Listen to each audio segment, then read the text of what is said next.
So welcome everyone, this is Milan Mukherjee और आज हम क्लास 12th के लिए एक नया चैप्टर स्टार्ट करने वाले हैं और इस चैप्टर का नाम है न्यूक्लाई। ये चैप्टर जो है ज्यादा से ज्यादा स्टडी हमको न्यूक्लियस के बारे में कराता है, मतलब ज्यादा से ज्यादा इंफॉर्मेशन हमको न्यूक्लियस के बारे में देता है। और न्यूक्लियस के अंदर एक पार्टिकल है जिसके बारे में हमने बहुत ही कम पढ़ रखा है और उस पार्टिकल को हम बोलते हैं न्यूट्रॉन। तो ये चैप्टर हमको न्यूक्लियस और न्यूक्लियस के अंदर न्यूट्रॉन के बारे में बहुत कुछ बताएगा। ठीक, चलिए इस वीडियो लेक्चर को स्टार्ट करते हैं। इस वीडियो लेक्चर में हमने जितनी भी बातें करी हुई हैं उसके एक शॉर्ट नोट्स बना के बोर्ड पे लिख दिए हैं। ये इसलिए लिखा हुआ है कि इसको आप नोट डाउन कर लीजिएगा और नोट डाउन करने के बाद क्या होगा, शॉर्ट नोट्स बना के रख लीजिएगा कि आपके आगे काम आएगा। ठीक, चलिए अभी तक हमने जितनी भी फिजिक्स पढ़ी है, जितने भी फिनोमेना पढ़े हुए हैं इस चैप्टर के पहले, चाहे वो इलेक्ट्रिक फील्ड से रिलेटेड हो, चाहे चाहे मैग्नेटिक फील्ड से रिलेटेड हो, चाहे इलेक्ट्रोमैग्नेटिक रेडिएशन से रिलेटेड हो, लाइट से रिलेटेड हो, वेव से रिलेटेड हो, सभी चीजों में अगर हम सभी चीजों के डीप में जाते जाएंगे तो हम कहां पहुंच जाते हैं, हम एटम्स के फंडामेंटल पार्टिकल पे पहुंचते हैं। और उस फंडामेंटल पार्टिकल्स में हम क्या देखते हैं, ज्यादा से ज्यादा स्टडी इलेक्ट्रॉन्स की होती है और ज्यादा से ज्यादा स्टडी किसकी होती है, प्रोटॉन्स की होती है। जैसे अगर हम इलेक्ट्रिक फील्ड की बात करें तो हम क्या करते हैं, प्रोटॉन से इलेक्ट्रिक फील्ड को बाहर निकालते हुए दिखाते हैं, इलेक्ट्रॉन में इलेक्ट्रिक फील्ड को अंदर जाते हुए दिखाते हैं। अगर हम मैग्नेटिक फील्ड की बात करें तो हमने बोला कि जब करंट जा रहा है, चार्जेस मूव कर रहे हैं, दौड़ लगा रहे हैं, तो वहां पे मैग्नेटिक फील्ड बन रही है। मतलब ये पूरी की पूरी फिजिक्स मेरी प्रोटॉन इलेक्ट्रॉन की एक्टिविटी पे ही निर्भर होती है। मतलब यहां पे बहुत ही कम रोल हमने देखा है न्यूट्रॉन का। न्यूट्रॉन एक ऐसा पार्टिकल है जो बेचारा चुपचाप शांति से न्यूक्लियस के अंदर बैठा रहता है, वो अपनी कहीं भी दूसरी किसी एक्टिविटी में परफॉर्म नहीं करता। लेकिन यहां इस चैप्टर में हम जानेंगे कि ये जो न्यूट्रॉन नाम का पार्टिकल है ये सबसे रॉयल पार्टिकल है, ये सबसे बॉस पार्टिकल है। ये बैठा हुआ है और बैठे बैठे बहुत कुछ कर सकता है। क्या क्या कर सकता है उसके बारे में इस चैप्टर में जब आगे पढ़ेंगे तो हमको समझ में आएगा। न्यूक्लियर फ्यूजन नाम के कुछ टर्म होंगे, न्यूक्लियर फिजन नाम के टर्म होंगे, तब हमको समझ में आएगा कि यार इसके पास तो बहुत ज्यादा एनर्जी है, इसके पास तो बहुत ही ज्यादा ताकत है। हाइड्रोजन बॉम्ब्स जो होते हैं, एटम बॉम्ब्स जो होते हैं, न्यूक्लियर बॉम्ब्स जिसको हम कहते हैं, वो सारा का सारा खेल किस पे डिपेंड करता है, इस न्यूक्लियस पे डिपेंड करता है, न्यूट्रॉन पार्टिकल पे डिपेंड करता है। ठीक है, तो इस चैप्टर में हम क्या करेंगे, थोड़ा सा न्यूक्लियस के बारे में जानेंगे और न्यूट्रॉन पार्टिकल के बारे में। चलिए आप लोगों की जो एटम की नॉलेज है उसको थोड़ा सा रिवाइज करते हैं और उसको एक अलग तरीके से समझने की कोशिश करते हैं। कैसा, आप लोग एटम को क्या समझते हो कि बीच में हमारे पास एक न्यूक्लियस है और उस न्यूक्लियस के अंदर न्यूट्रॉन पार्टिकल भी है और प्रोटॉन पार्टिकल भी है, उसका एक गुच्छा बना हुआ है और हमने क्या कहा, वो हमारा न्यूक्लियस है। इस न्यूक्लियस के आसपास ऑर्बिट्स बने हुए हैं और इस ऑर्बिट्स में क्या होते हैं, इलेक्ट्रॉन दौड़ लगाते रहते हैं, इलेक्ट्रॉन घूमते रहते हैं, मूव करते रहते हैं। ठीक है, अगर मैं इनके मासेस वाइज आपको इमेजिन कराने की कोशिश करूं कि जो इलेक्ट्रॉन पार्टिकल है और जो प्रोटॉन पार्टिकल है, तो हम जानते हैं कि जो इलेक्ट्रॉन पार्टिकल है इसका मास कितना होता है, इसका मास होता है 9.1 into 10 to the power -31 kg। और जो प्रोटॉन पार्टिकल है उसका मास क्या होता है, उसका मास होता है 1.6 into 10 to the power -27 kg। तो प्रोटॉन के पास है -27 के रेंज ऑर्डर का और इलेक्ट्रॉन के पास जो मास है वो -31 के रेंज का। मतलब प्रोटॉन से 10,000 गुना कम, 10 टू द पावर 4, 10,000 गुना कम उसका मास है। मतलब वैसे ही प्रोटॉन अपने आप में बहुत ही छोटा सा पार्टिकल है और उस पार्टिकल से भी 10,000 गुना कम का जो मास होगा वो इलेक्ट्रॉन का मास होता है। मतलब इलेक्ट्रॉन के पास जो मास नाम की चीज होती है वो बिल्कुल ना के बराबर होती है। प्रैक्टिकली समझे तो बिल्कुल ना ही होता है, नहीं के बराबर ही होता है। और अगर मैं बात करूं जो मेरा एटम होता है, एटम का 99% से ज्यादा मास उसके न्यूक्लियस का होता है। इलेक्ट्रॉन्स का मास जो है वो बाकी के 1% में से भी बहुत कम पार्ट में होता है। इसका मतलब क्या है, इसका मतलब ये है कि जो इलेक्ट्रॉन को एज अ पार्टिकल पढ़ते आ रहे हैं, समझते आ रहे हैं, वो हमारी समझ के लिए है, वो हमको समझने के लिए है। बट सब में इलेक्ट्रॉन कोई पार्टिकल जैसी चीज नहीं है, वो एक एनर्जी का घूमता हुआ बादल जैसी चीज है, एक एनर्जी ही रोटेट कर रही है, उसमें पार्टिकल फॉर्म में ना कुछ भी नहीं है। बट थ्योरेटिकली हम थोड़ा सा मास उसका लेके चलते हैं। तो मैं ये समझाना चाह रहा हूं आप लोगों को कि जो इलेक्ट्रॉन नाम की चीज है उसमें मास एंटिटी प्रैक्टिकली ना के बराबर है। उसके पास चार्ज एंटिटी जो है, वो चार्ज एंटिटी क्या है, आपका नेगेटिव चार्ज को होल्ड करके रखता है। तो एक बीच में हमारा न्यूक्लियस है और इस न्यूक्लियस के इर्द गिर्द क्या होता रहता है, इर्द गिर्द आपके इलेक्ट्रॉन्स के बादल घूमते रहते हैं। ठीक, एक नेगेटिव चार्ज वाली एनर्जी घूमती भागती रहती है। अब इस बीच वाले हिस्से पे हम जाते हैं। इस बीच वाले हिस्से को हम क्या कहते हैं, इस बीच वाले हिस्से को हम कहते हैं न्यूक्लियस। और एक न्यूक्लियस से ज्यादा होता है तो न्यूक्लाई बोल रहे हैं उसका प्लूरल फॉर्म में, बट शब्द हमारा क्या है, न्यूक्लियस है। ठीक, चलिए इस न्यूक्लियस के बारे में थोड़ा सा बात करते हैं। तो इस न्यूक्लियस की स्टडी किस तरीके से की गई? पहले क्या होता था, पहले लोग ये भी इमेजिन किया करते थे कि इस न्यूक्लियस के अंदर भी इलेक्ट्रॉन हुआ होते होंगे। जब उनको न्यूट्रॉन के बारे में कुछ नहीं पता था तो ये इमेजिन किया जाता था कि इस न्यूक्लियस के अंदर भी प्रोटॉन भी होंगे, इसके साथ में इलेक्ट्रॉन भी होगी। प्रोटॉन इलेक्ट्रॉन थ्योरी नाम पढ़ा जाता था, समझा जाता था, बट वो सब पास्ट वाली बात है, हमारे अभी काम की नहीं, तो उसके बारे में बहुत डीप में नहीं जाएंगे। बाद में फिर पता चला कि इस न्यूक्लियस के अंदर दो पार्टिकल होते हैं जिसको हम क्या बोलते हैं, प्रोटॉन और न्यूट्रॉन्स बोलते हैं। ठीक, तो ये जर्नी कैसे स्टार्ट हुई, पास्ट से ये जर्नी किस तरीके से चल रही है, उसके बारे में थोड़ा सा बात करते हैं। तो यहाँ पे बोर्ड में मैंने थोड़ा आपके ईयर वाइज कुछ लिख रखा हुआ है, जैसा प्रोटॉन न्यूट्रॉन थ्योरी, एक थ्योरी डेवलप हुई 1930 के आसपास जिसको हम प्रोटॉन न्यूट्रॉन थ्योरी बोल रहे हैं। ठीक है, हमारे पास यहाँ पे दो साइंटिस्ट हैं, एक का नाम है बोथ, एक का नाम है बेकर। बोथ और बेकर ने क्या किया था, 1930 के आसपास अल्फा पार्टिकल को डिस्कवर कर लिया था। उन्होंने अल्फा पार्टिकल को डिस्कवर किया था, और जब अल्फा पार्टिकल को डिस्कवर किया था उन्होंने ये देखा था कि जब ये इनको बेरिलियम, बोरॉन या लिथियम जैसे एलिमेंट की शीट पे स्ट्राइक कराते हैं तो इस अल्फा पार्टिकल के पास हाई पेनिट्रेटिंग पावर होती है, इसके पास बहुत ही अच्छी हाई पेनिट्रेटिंग पावर है।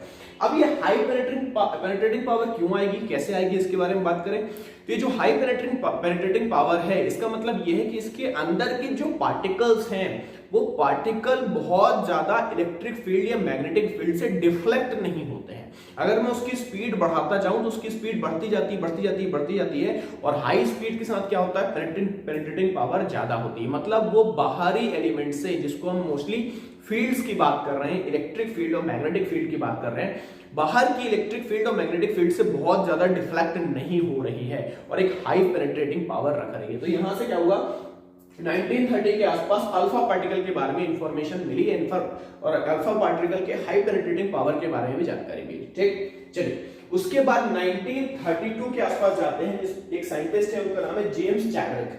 जेम्स चैडविक ने क्या किया, इसी अल्फा पार्टिकल को उठाया और अल्फा पार्टिकल की स्टडी करते करते उन्होंने कहा बहुत समझ गया, उनको ये समझ में आ गया कि इस अल्फा पार्टिकल के अंदर प्रोटॉन के अलावा भी एक पार्टिकल है जो कि बहुत कुछ प्रोटॉन जैसा ही सिमिलर है। देखिए हम फिजिक्स में कुछ पार्टिकल्स को पढ़ते तो है, समझते तो है, हमने तो उसका नाम रख दिया कि ये नाम इसका न्यूट्रॉन है, बट अगर मुझे इसको समझना है तो मुझे इसकी प्रॉपर्टीज को समझना पड़ता है। जैसे प्रोटॉन की अपनी अलग प्रॉपर्टी है, इलेक्ट्रॉन की अपनी अलग प्रॉपर्टी है, न्यूट्रॉन की अपनी अलग प्रॉपर्टी है। तो ये जो जेम्स चैडविक है 1932 के आसपास आए, इन्होंने ये समझ लिया कि जो अल्फा पार्टिकल है, इस अल्फा पार्टिकल के अंदर प्रोटॉन के अलावा भी कुछ पार्टिकल हैं जो कि बिल्कुल मिलते जुलते हैं प्रोटॉन जैसे। किसमें मिलते जुलते हैं, मास में मिलते जुलते हैं, मतलब जिसका मास जो है वो प्रोटॉन के बराबर ही है, लेकिन उसमें एक अलग कैरेक्टरिस्टिक्स देखने को मिलता है। वो कैरेक्टरिस्टिक्स क्या है कि ना ही ये इलेक्ट्रिक फील्ड से डिफ्लेक्ट होता है और ना ही ये मैग्नेटिक फील्ड से डिफ्लेक्ट होता है। तो ये कैसे हो सकता है, ये तब हो सकता है कि जब इसमें कोई भी चार्ज एंटिटी ना हो, उसमें कोई भी चार्ज की प्रॉपर्टी ना हो। तो जेम्स चैडविक को ये समझ में आ गया कि इस अल्फा पार्टिकल में प्रोटॉन के अलावा एक और पार्टिकल है जिसको उन्होंने बाद में नाम रखा न्यूट्रॉन, क्योंकि वो न्यूट्रल बिहेवियर करता है, चार्ज वाइज वो न्यूट्रल है, इसलिए उसको न्यूट्रॉन रख दिया गया। तो उन्होंने ये समझ लिया कि अल्फा पार्टिकल में प्रोटॉन भी है और साथ साथ एक दूसरा पार्टिकल है, उसको नाम दे दिया न्यूट्रॉन। इसलिए जो न्यूट्रॉन की डिस्कवरी का जो क्रेडिट जाता है वो किसको जाता है, वो जेम्स चैडविक के आसपास को जाता है। ठीक है, तो इन्होंने क्या समझाया कि न्यूट्रॉन एक ऐसा पार्टिकल है जिसमें चार्ज नहीं है, जिसका बिहेवियर न्यूट्रल है, इसलिए उसको बोला न्यूट्रॉन। ठीक, और उसका जो मास होगा, उसका मास इक्वल टू प्रोटॉन के बराबर ही होगा, मतलब न्यूट्रॉन का जो मास है वो प्रोटॉन के बराबर ही होता है, उन्होंने ये डिस्कवर किया। ठीक, चलिए थोड़ा सा मासेस के बारे में बात कर लेते हैं, एकदम एक्यूरेट फिगर्स में अपन जाते हैं कि प्रोटॉन का मास क्या होगा और न्यूट्रॉन का मास क्या होगा। ठीक, जब मैं प्रोटॉन के मास की तरफ जा रहा हूं तो देखो प्रोटॉन का मास हम देख सकते हैं कि 1.00727 U क्या है हमारे पास, U है हमारे पास एटॉमिक मास यूनिट, जिसको हम सिंपली यूनिट लिखते हैं, U फॉर यूनिट, या फिर इसको अगर मैं पूरा एब्रिविएट करूं तो क्या हो जाएगा, AMU बोलते हैं इसको। AMU का मतलब क्या होता है, एटॉमिक मास यूनिट। चलो बात कर लेते हैं ये AMU क्या होता है। अब देखो यार, हमको बड़ा सामान जब तोलना है तो हम उसको तोलेंगे केजीज में वेट करेंगे। ठीक है, अगर मुझे बहुत छोटे चीजों को उठाने से, मैं छोटे गोल्ड के पीसेस को, ज्वेलरी को मेजर कर रहा हूं, तब मैं केजी में नहीं मेजर करूंगा, तब मैं ग्राम में मेजर करूंगा। क्यों, क्योंकि मैंने उस MKS सिस्टम को हटा के CGS सिस्टम का इस्तेमाल किया, छोटे यूनिट की बात कर रहे हैं। अब मैं क्या कर रहा हूं, किसी मैटर के एटॉमिक लेवल पे पहुंच गया हूं, और एटॉमिक लेवल पे भी जाके क्या कर रहा हूं, न्यूट्रॉन का मास ले रहा हूं, प्रोटॉन का मास ले रहा हूं, इलेक्ट्रॉन का मास ले रहा हूं। तो क्या मैं केजी और ग्राम में काम करूंगा? नहीं करूंगा। मेरे को एक बहुत ही छोटी यूनिट चाहिए। अगर बहुत छोटी यूनिट का इस्तेमाल नहीं करूंगा तो मेरे को बहुत बड़े बड़े न्यूमेरिकल फिगर्स के साथ उलझना पड़ जाएगा, ठीक है। तो जब हम ये छोटे छोटे पार्टिकल की मास को मेजर करते हैं तो हम क्या करते हैं, यूनिट का इस्तेमाल करते हैं, और इस यूनिट को क्या बोलते हैं, एटॉमिक मास यूनिट, या सिंपली यूनिट बोल रहे हैं तो यू बोल रहे हैं, ठीक है। तो उस यूनिट में इस प्रोटॉन का जो मास होता है वो कितना बनता है, 1.00727 यू बन जाता है। अगर मैं केजी वाइज बात करूं तो कितना होगा, केजी वाइज होता है 1.6726 into 10 to the power minus 27 kg, ठीक। ये मैंने बात करी प्रोटॉन की। अब मैं बात करता हूं न्यूट्रॉन की। तो न्यूट्रॉन का जो मास होता है वो कितना होता है, तो न्यूट्रॉन का मास हो रहा है 1.00866 यू। मैं यहां देख सकता हूं कि यहां पे क्या जा रहा है, 007 जा रहा है, और यहां पे क्या जा रहा है, 008 जा रहा है। मतलब थोड़ा सा न्यूट्रॉन क्या हो रहा है, न्यूट्रॉन थोड़ा सा यहां पे ज्यादा जा रहा है। अगर मैं यहां पे देखता हूं तो कैसा, केजी वाइज देख रहा हूं, क्या जा रहा है 1.67492, और यहां पे क्या जा रहा था 1.6726। तो थोड़ा सा अपना न्यूट्रॉन जो है वो प्रोटॉन से हल्का सा भारी जा रहा है, थोड़ा सा ही। पर अगर मैं समझने के लिए समझूं तो प्रोटॉन और न्यूट्रॉन जो है, पिक्चर बनाने के लिए समझूं तो प्रोटॉन और न्यूट्रॉन लगभग बराबर मास का होता है, ठीक है। चलो अब थोड़ा सा न्यूट्रॉन के बारे में और बात कर लेते हैं। क्या बात कर ले अपन, तो हम यहाँ पे क्या कह रहे हैं, neutrons are the fundamental particle of nucleus. मैं एक न्यूक्लियस के अंदर न्यूट्रॉन को ही फंडामेंटल पार्टिकल बोलूंगा। क्यों फंडामेंटल पार्टिकल बोलूंगा, आप लोगों को आगे पता चलेगा कि एक न्यूट्रॉन ही अपने आप को तोड़ के प्रोटॉन में कन्वर्ट कर लेता है और इलेक्ट्रॉन में भी कन्वर्ट कर लेता है। मतलब एक न्यूट्रॉन ही है जिससे प्रोटॉन बना है और आपका इलेक्ट्रॉन भी बना हुआ है, ठीक। यहाँ पे मैं एक चीज देख रहा हूं, एक्सेप्ट हाइड्रोजन। एक्सेप्ट हाइड्रोजन शब्द क्यों बोल रहा हूं, क्योंकि हाइड्रोजन का एक आइसोटोप है जो कि प्लेन हाइड्रोजन हम बोलते हैं। नॉर्मल हमारा हाइड्रोजन जो है उसमें ये होता है कि उसमें ये पाया जाता है कि उसमें न्यूट्रॉन नहीं होता, उसमें एक प्रोटॉन से ही अपने आप को वो कंप्लीट करके बना लेता है, ठीक है। चलो तो इसको हम कैसे पढ़ते हैं, इसको हम इस तरीके से लिखते हैं, हाइड्रोजन, और एक वन हम इस तरफ लेफ्ट हैंड साइड नीचे की तरफ लिख देते हैं, और एक वन हम ऊपर की तरफ लिख देते हैं, ठीक है। इसको रीड किस तरीके से करते हैं, ये जो नीचे वाला नंबर होता है इसको हम बोलते हैं एटॉमिक नंबर, और ये जो ऊपर वाला नंबर होता है इसको हम क्या बोलते हैं, मास नंबर, ठीक है। जैसे कोई भी एक एलिमेंट है मेरे पास, x नाम का एक एलिमेंट है मेरे पास, तो मैं ऊपर क्या लिखूंगा, ऊपर में a लिखता हूं और नीचे क्या लिखता हूं, मैं z लिखता हूं। z मतलब क्या होता है, z फॉर होता है एटॉमिक नंबर, और a किस लिए दिखाते हैं अपन, a दिखाते हैं अपन मास नंबर के लिए, ठीक है। याद रखने की याद कर लेना, a हमारा शुरू हो रहा है और z हमारा खत्म हो रहा है। Z से एटॉमिक नंबर, A से mass number.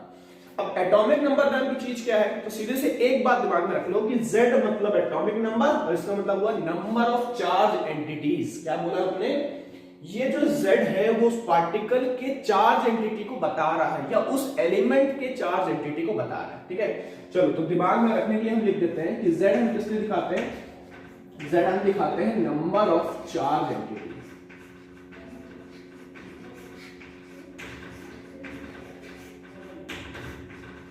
Number of charge entity. अगर मैं एक एलिमेंट की बात करूं, अगर वो अपने बैलेंस कंडीशन में है, उसमें अगर 5 प्रोटॉन है और 5 इलेक्ट्रॉन है, तो जो नंबर ऑफ चार्ज एंटिटी बनेगी वो नंबर ऑफ प्रोटॉन के हिसाब से हम बनाएंगे। हम इलेक्ट्रॉन्स को कंसीडर नहीं करते, क्यों, क्योंकि इलेक्ट्रॉन घूमती भागती चीज है, वो बाहर भी निकल जाती, कुछ भी आती है। अगर उसके पास +5 है और इधर -5 है तो ये बैलेंस है। तो नंबर ऑफ चार्ज एंटिटी क्या है, नंबर ऑफ चार्ज एंटिटी उसके नंबर ऑफ प्रोटॉन से बनेगी, और नंबर ऑफ प्रोटॉन कितने हैं, नंबर ऑफ प्रोटॉन हमारे 5 है, ठीक है। तो ये जो Z है इसको मैं क्या बोल सकता हूं, एटॉमिक नंबर बोल सकता हूं, या फिर मैं इसको समझने के लिए नंबर ऑफ चार्ज एंटिटी बोल सकता हूं, या फिर ये बोल सकता हूं कि नंबर ऑफ प्रोटॉन। सीधी सी बात है, क्या बोल सकता हूं मैं, नंबर ऑफ प्रोटॉन्स, ठीक। ठीक इसी तरीके से जो मेरा A है, A को मैं क्या बोलता हूं, मास नंबर। अभी अपन मास नंबर के बारे में बात कर ले, या मैंने इसको A को बोल देता हूं कि number of mass entity. A को मैं क्या बोल देता हूं, A को मैं बोल देता हूं नंबर ऑफ मास एंटिटी। चलिए अगर मैं नंबर ऑफ मास एंटिटी की बात कर रहा हूं, मैंने यहां पे I लिख दिया है, I को हटा के E कर लीजिएगा, ठीक। चलिए अगर मैं इसकी बात कर रहा हूं A की, A का मतलब क्या हुआ, number of mass entity. Mass entity का मतलब एक एलिमेंट में जो एटम है तो कितने नंबर ऑफ पार्टिकल से मेरा मास मिलके बन रहा है। ठीक है, मैंने इस वीडियो के स्टार्टिंग में ही बताया था कि जो इलेक्ट्रॉन है वो एनर्जी का घूमता हुआ बादल जैसा है, उसका मास ना के बराबर है। तो यहाँ पे जब मैं मास एंटिटी की बात करूंगा तो इलेक्ट्रॉन की बात नहीं करूंगा, मैं किसकी बात करूंगा, मैं बात करूंगा न्यूक्लियस के अंदर जो पार्टिकल्स हैं। एक है आपका प्रोटॉन और एक है आपका न्यूट्रॉन। प्रोटॉन और न्यूट्रॉन मिलके ही मासेस बनाते हैं किसी भी एलिमेंट का। इलेक्ट्रॉन का मास बहुत ही कम होता है, यहां पे मैं उसको कंसिडर नहीं करूंगा। ठीक, तो मैंने बोला जब मैं मास नंबर की बात कर रहा हूं, जिसको मैं ए से दिखा रहा हूं, उसको मैं नंबर ऑफ मास एंटिटी की बात कर रहा हूं, तो वो क्या बन जाएगा मेरे पास, नंबर ऑफ प्रोटॉन बन जाएगा प्लस नंबर ऑफ न्यूट्रॉन। तो नंबर ऑफ प्रोटॉन और नंबर ऑफ न्यूट्रॉन मिलके मेरा क्या बनाता है, मेरा बनाता है आपका मास नंबर। ठीक, इतनी बात हो गई। और एक बात याद रखनी कि अल्फा पार्टिकल जो है उसमें आपके 2 प्रोटॉन होते हैं और साथ साथ क्या होते हैं, 2 न्यूट्रॉन्स होते हैं। अभी आप लोगों को ये भी देखिए, डायग्राम मैंने क्यों बनाया है सोचिएगा जरा।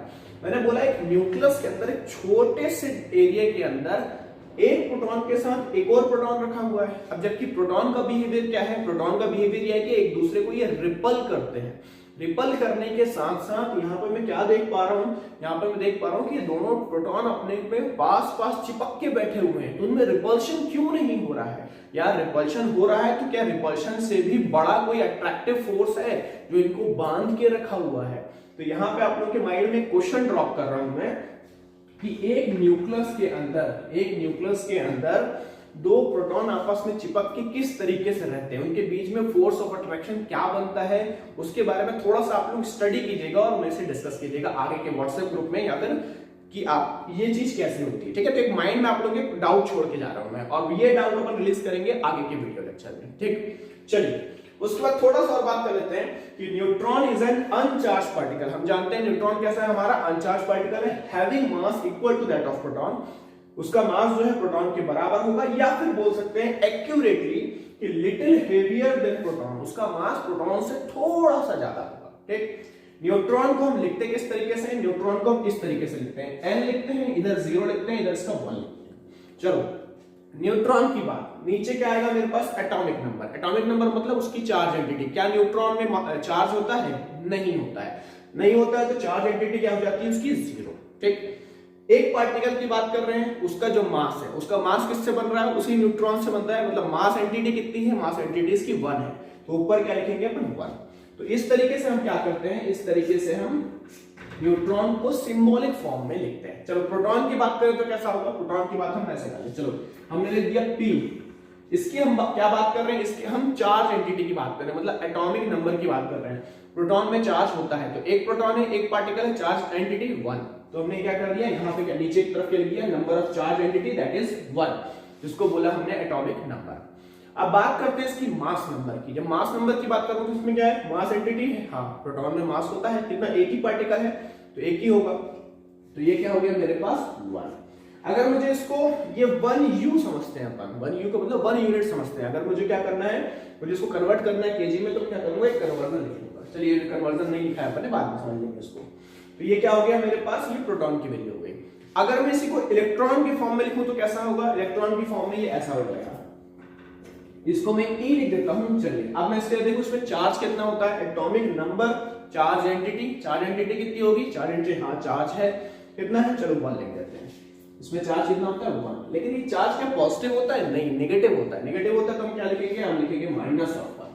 इसमें मास होता है, नहीं इसमें मास नहीं होता है, मतलब इस वाले केस में, इस वाले थ्योरी के हिसाब से इसके मास को हम नेग्लिजिबल कंसीडर करते हैं।